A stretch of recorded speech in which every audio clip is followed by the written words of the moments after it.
امام حسین کو اس بات کی وعدہ کرتے ہیں اور اپنے ہند کی سرزمین سے یہ وعدہ کرتے ہیں کہ امام جو انسانیت سے محبت آپ نے ہمیں سکھائی، جو وطن سے محبت جو آپ نے ہمیں سکھائی، وطن سے وفا جو آپ نے سکھایا، جو مانوتا کے پرتی آپ نے ہمیں سب بھاؤ کے بھاؤ کو سکھایا ہے، ہم اس کو زندگی بھر اپنے ساتھ لے کے چلیں گے۔ جب سمے آئے گا تو اپنے دین پر قربان ہوں گے، اپنے دیش پر قربان ہوں گے، نہ آنچ اپنے دین پر آنے دیں گے، نہ آنچ اپنے دیش پر آنے دیں گے۔ نعرہ تکبیر، نعرہ رسالت، نعرہ حیدری، ہندوستان زندہ، ہندوستان، ہندوستان۔ اس ہند کی آزادی ہمارے پروجوں نے جو بلیدان دے کے حاصل کیا ہے، اس بلیدان کا سبق انہیں کربلا کے میدان سے ملا ہے۔ میں نعرہ لگاتا ہوں، آپ حسینی نعرہ لگائیے، لبیک یا حسین، لبیک یا حسین، لبیک یا حسین، لبیک یا حسین، لبیک یا حسین۔ اپنے سماج کا رکھے، چاہے اس کا پڑوسی ہندو ہو یا مسلمان ہو، اللہ اور قرآن اور اللہ کے نبی نے کہا ہے کہ ہر مسلمان پہ یہ فرض ہے کہ مسلمان بننے سے پہلے وہ انسان بنے، پہلے انسانیت کا پاٹھ سیکھے، پہلے اپنے برابر میں کھڑے انسان کو اس سے ہمدردی کرے، اس سے محبت کرے، اس کے وقت پہ کام آئے، اس کے دکھوں میں اتنے کام آئے، تب وہ مسلمان بنے گا۔ پہلے انسان بنو پھر مسلمان بنو۔ اور مجھے کہنے دیجئے کہ آج 1400 سال ہو گئے امام حسین کو کربلا کی مرو بھومی پر اپنا شیش کٹا کے سوئے ہوئے، لیکن اس 1400 سال میں جس انداز میں اس ہندوستان کی زمین پر تعزیہ داری ہوتی ہے، جس طریقے سے ہندوستان میں امام حسین کا غم منایا جاتا ہے، ایسا بہت کم جگہوں پہ منایا جاتا ہے، اس لیے کہ امام حسین نے کربلا سے ہندوستان آنے کی خواہش ظاہر کی تھی۔ ہمارا لاکھ سلام ہو امام حسین پر کہ جنہوں نے ہندوستان میں نہ آ کے بھی ہم ہندوستانیوں کو اپنے وطن سے محبت کرنے کا ایک ایسا سلیقہ، ایک ایسا جذبہ سکھایا کہ میرا امام جو کبھی ہندوستان نہیں آیا لیکن اس نے ہندوستان آنے کی خواہش کی تھی، اور آج 1400 سال بعد امام حسین کے علم ہندوستان کی زمین پر، امام حسین کے تعزیہ ہندوستان کی زمین پر، امام حسین کا شوق منانے کے لیے سبھی دھرم کے ماننے والے آج اس زمین پر کھڑے ہیں، جو یہ بتا رہے ہیں کہ امام اگر حق کے راستے میں چل کے آپ نے اپنی جان دے دی اور ہندوستان میں آنے کی خواہش ظاہر کی تھی، تو ہم ہندوستانی، ہم ہند کے نواسی آپ کا احسان مانتے ہیں، اور پوری زندگی اور اپنے آخری سمے تک ہم اس سرزمین پہ آپ کا ماتم مناتے رہیں گے، اس لیے کہ امام حسین نے کربلا میں صرف اسلام کو نہیں بچایا ہے، امام حسین نے کربلا میں صرف اسلام کو نہیں بچایا ہے، اس لیے کہ کوئی ایک تہذیب، کوئی ایک دھرم جب وہ اپنی اصلیت کھو دیتا ہے،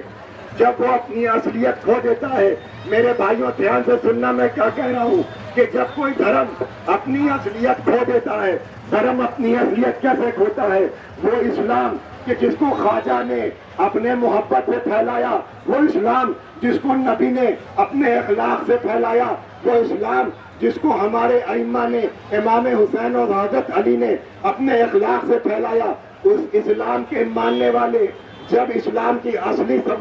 اصلی کتاب کو چھوڑ دیتے ہیں، اس اسلام کے اصلی پیغام کو چھوڑ دیتے ہیں اور بھٹک جاتے ہیں، گمراہ ہو جاتے ہیں، تو وہ اسلام کے نام کو بدنام کرتے ہیں۔ ٹھیک ویسے ہی آج اس ہندوستان میں جہاں ہزاروں اور لاکھوں سال سے ہمارے ہندو بھائی اپنے اتہاس میں اس چیز کا گواہ پیش کر رہے تھے کہ جیسی زمین ہندوستان کی ویسی زمین پوری دنیا میں نہیں، جیسے واسی ہندوستان کے ویسے واسی پورے دنیا کے نہیں، لیکن آج کچھ لوگوں نے آج ہندو دھرم کے نام پر لوگوں کو بہکانا شروع کر دیا ہے۔ وہ ہندو دھرم جو 250 لاکھ سال پرانا دھرم ہے، جس نے ہمیشہ محبت کا پاٹھ پڑھایا، جس نے ہمیشہ بھائی چارگی کا پاٹ پڑھایا، آج 50-60 سال میں اس ہندو دھرم کو بہکانے کے لیے کچھ لوگ اس دھرم کے بیچ سے ایسے کھڑے ہوئے کہ جو نہ ہندو ہیں نہ انسان ہیں، ٹھیک ویسے ہی کہ جیسے مسلمانوں کے گروہ میں کچھ مسلمانوں کا نقاب ڈال کے چہرے پہ آ گئے کہ جنہیں نہ اسلام کے بارے میں معلوم ہے نہ مسلمان کے بارے میں معلوم ہے۔ آج امام حسین کے شہادت کے روز پہ ہم لوگ اس کا عہد کریں، اس چیز کا پیمان لیں کہ جو انسانیت کا، جو بھائی چارے کا پیغام ہمارے نبی نے اور ان کے نواسے نے کربلا کے میدان میں دیا ہے، ہم اس پیغام کے ماننے والے ہیں جو یہ کہتا ہے کہ اپنی جان تو دے دو لیکن سچ کا ساتھ نہ چھوڑو،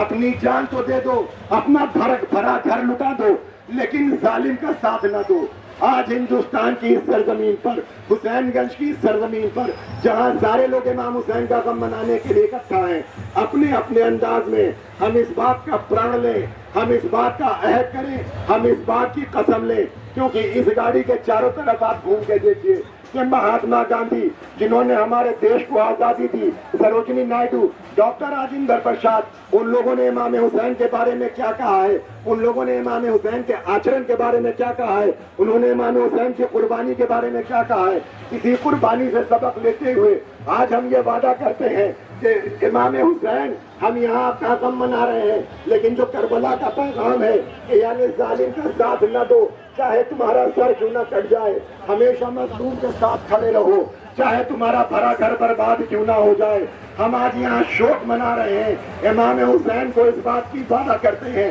اور اپنے ہند کی سرزمین سے یہ وعدہ کرتے ہیں کہ امام جو انسانیت سے محبت آپ نے ہمیں سکھائی، جو وطن سے محبت جو آپ نے ہمیں سکھائی، وطن سے وفا جو آپ نے سکھایا، جو مانوتا کے پرتی آپ نے ہمیں سب بھاؤ کے بھاؤ کو سکھایا ہے، ہم اس کو زندگی بھر اپنے ساتھ لے کے چلیں گے۔ جب سمے آئے گا تو اپنے دین پر قربان ہوں گے، اپنے دیش پر قربان ہوں گے، نہ آنچ اپنے دین پر آنے دیں گے، نہ آنچ اپنے دیش پر آنے دیں گے۔ نعرہ تکبیر،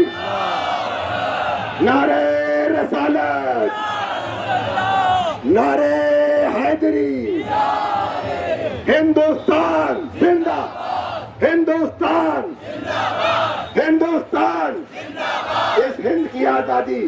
ہمارے پروجوں نے جو بلیدان دے کے حاصل کیا ہے، اس بلیدان کا سبق انہیں کربلا کے میدان سے ملا ہے۔ مہاتما گاندھی نے اس چیز کا اقرار کیا کہ اہنسا کے راستے پر چلتے ہوئے، بنا خون خرابہ کیے ہوئے، لاکھوں کے ظالموں سے اگر حکومت نکالی جا سکتی ہے بنا خون خرابے کے، تو یہ سبق میں نے امام حسین سے سیکھا۔ امام حسین نے کربلا کے میدان میں 72 لوگوں کے ساتھ، کیول 72 جو 3 دن کے بھوکے اور پیاسے تھے، جس میں چھوٹے چھوٹے بچے بھی تھے، 6 مہینے کا بچہ بھی تھا، 13 سال کا نوجوان بھی تھا۔ 3 دن کی بھوک اور پیاس کے بعد جب بات مانوتا کی بات آئی، جب بات اسلام کی آئی، جب بات انسانیت کی آئی، تو امام حسین ایک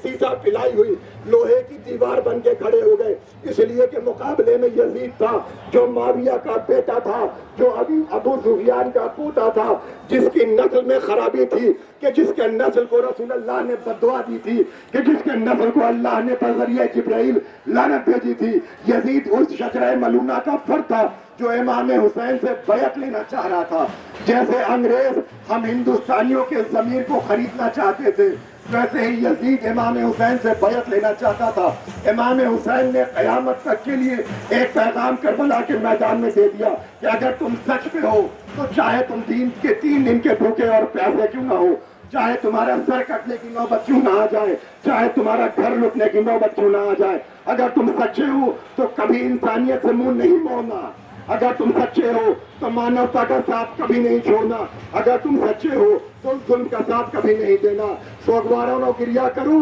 اس لیے کہ یہ وہ وقت ہے کہ جب امام حسین کربلا میں تمام قربانیوں کو پیش کرنے کے بعد یکو تنہا میدان کاذار میں ظالموں سے کلام کر رہے ہیں کہ اب بھی باز آ جاؤ، میں تمہیں معاف کر دوں گا۔ دشمنوں نے امام کو چاروں طرف سے گھیر لیا، امام پر حملے ہونے لگے۔ امام حسین جو رسول اللہ کے نواسے بھی تھے اور بیٹے کی حیثیت رکھتے تھے،